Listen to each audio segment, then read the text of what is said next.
Alrighty, time for Here's the Deal. And joining us tonight, Sunny Lenarduzzi, Asa Rehman, and Brent Stafford. Thanks for being here, everybody. We're starting off with the TransLink referendum. Well, you know what? I'm sure there's a whole bunch of people breathing a sigh of relief. It's not tied to the next round of municipal elections. Well, the mayors are certainly happy about that. They've been whining a little bit. I think they haven't really stepped up to the plate, and I think the province has given them a little bit of breathing room.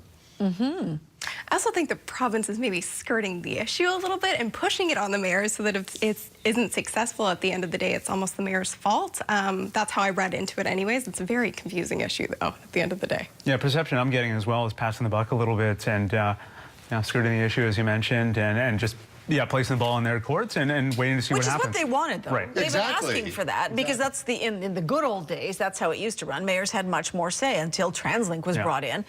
Clearly, one would think that we need a body of people who can oversee transit in the province with no vested interest in each, community. Well, that's just it. I think these are tough decisions that need to be made without each city in particular being solely looked upon or looked after, Well, that's critical for the mayors is they have to look outside their neighborhood, Yes. and they really do need to prioritize projects based on the fact that they're all part of a region. Right, but I can hear it now. Diane Watson, Surrey, we're the fastest growing municipality. We're underserved with transit. The folks over in New Westminster, we have Chuck Puckmeyer on quite frequently. We cannot handle all the traffic. We do not want a 6-lane replacement for the Patello. Well, that's the whole point about a vision, right? Everyone's got to get together. A common goal. Yeah, that's right, exactly. And it's tough, there's no doubt. But we have 1.2 million more people moving into this area in the next 25 years, bringing it up to 3.4 million.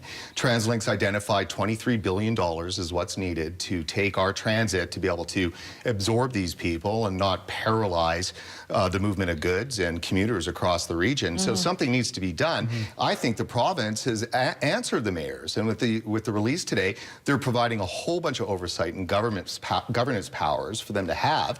Yeah, it's in their court. They wanted it. So here you go. Make a decision, come up with a vision, tell us how you want to fund it, and take it to the taxpayer. But to Sunny's point, if you screw it up, we're going to throw you under the bus. Exactly. So, it could be a problem. I think they should probably have to lock them in a room just to get it figured out. I want to move on because this has been a big story. We were the first ones, I think, to air it yesterday, the Granville groin kicking. And sort of some interesting things have come out today. Apparently, the young man in the video doing the kicking has identified himself to police. Police have also found the 2 men who had offered up their groins for kicking. I got a message from somebody on Facebook that said, hey, I've seen this happen all the time. And in fact, it's the street guys who say, because what drunk 25-year-old male can resist the opportunity to fork over 20 bucks or 50 bucks to kick somebody in the groin? Well, absolutely. And I've seen that happen. Homeless people definitely have done that in the past. It's been outrageous, some of the things that they've offered to do for money. What people have to understand about this whole thing is that this kind of action actually goes back to childhood. You can't find any boy who hasn't grown up and played that game with their brother or with their close friends or on the hockey team. Stop right there. We're not boys, so we can't answer this. Yeah, this is a game that is played. It's a total game. What fun is this game? Yeah, I think... yeah, it's not, I don't know if it's any fun, or I can't say that I've partaken in it, but I do know that it goes on. It's a guy thing. Which might explain why, because there was huge uproar. We had Riley Spears on, the young man who provided that video. We had him on our program last night, and he took a lot of heat for not stepping in and doing something. Right. But you're making me think that if boys have stood around and watched boys do this for years, it's maybe not as horrific as we think. I know. Don't buy that. That's ridiculous. It's a game. These are the most vulnerable citizens in the city, and we're going to take advantage of them by kicking them in the groin. And but it's consensual in this particular case. But then the guy does it and then goes and rips the money out of the homeless man's hands. That's ridiculous. The homeless man today was interviewed, and he said that he faked getting hit. So he actually didn't get hit, and what he had passed to the guy when he chased him was a bus transfer ticket. So, really honestly. What's most alarming, though, not the fact that people aren't jumping in, but they're laughing. And filming it. Yes, and watching, and obviously getting something out of this.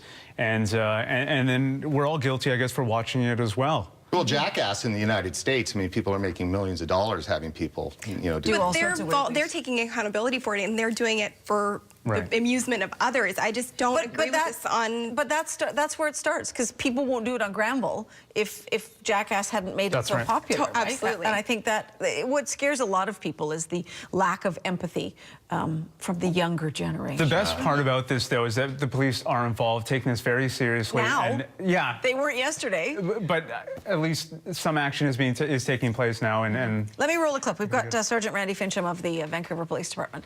Here's what he was saying today. It's coming. The disturbing video has been forwarded to investigators of the Vancouver Police Major Crime Unit, and they're currently reviewing the incident. Taking advantage of another person with a promise of money to compensate them for injury is distasteful and extremely concerning to the police department.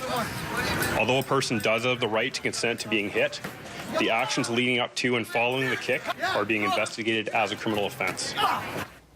Isn't that interesting? So from a police perspective, I didn't hear him say anything about any laws being broken, and a person does have the right to consent to being hit. You do, but this is someone who obviously is in need of extra cash, and so is this really the right way to go about it? And I understand the whole point about it being a game and whatnot, but also it speaks to the integrity of the person who's doing it. Just because they're letting you doesn't mean you should, and that also speaks to the people who are standing around and filming this incident. Just because everybody else is standing around and laughing and filming it doesn't mean that you have to. And there was bouncers there.